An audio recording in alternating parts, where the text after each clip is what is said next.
अस्सलाम वालेकुम नाज़रीन, आऊं आहियां अनवर अली सोलंकी ऐं अवां ॾिसी रहिया आहियो सिंधी शुद्ध न्यूज़ टीवी। ख़बर शामिल कंदासीं मोरो खां। मोरो वापडा एक्सीएन शाहजहा एसडीओ वापडा मीर अहमद मुसलसल अवामी कंप्लेंट ते एक्शन वठंदे सेप्को टीम साण करे मोरो जे मुख़्तलिफ़ इलाइक़नि सां गॾु वार्ड नंबर 11 मला चौक ते बाअसर प्राइवेट ट्रांसफार्मर हलाईंदड़ बिजली चोरनि ख़िलाफ़ सख़्त ऑपरेशन कयो, जंहिंमें हज़ारनि जी तइदाद में कुंडी कनेक्शन काटिया विया ऐं सभिनी ट्रांसफार्मरनि जे बुशनि खे सील कयो वियो।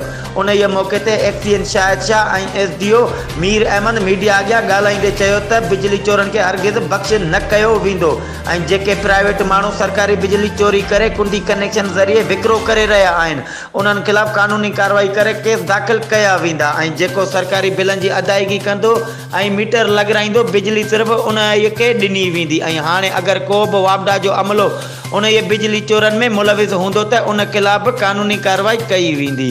हिननि वधीक मीडिया अॻियां ॻाल्हाईंदे चयो त असां कोशिशि करे रहिया आहियूं त तमामु जल्दी बिजलीअ जे रहियल बिलनि जी अदायगी कई वञे त जीअं लोड शेडिंग जो ख़ात्मो थी सघे। जॾहिं त बिजली चोरनि जे ऑपरेशन दौरान हिन वधीक चयो त जिन जूं बि नाजाइज़ कुंडियूं हलनि पियूं ऐं बिलनि जी अदायगी रहियल आहे उन्हनि मथां इज़ाफ़ी डिडक्शन लागू कई वई आहे। उन मौक़े ते सेप्को अमले सां गॾु नौजवान सहाफ़ी अनवर सोलंकी पिणु मौजूदु हुआ।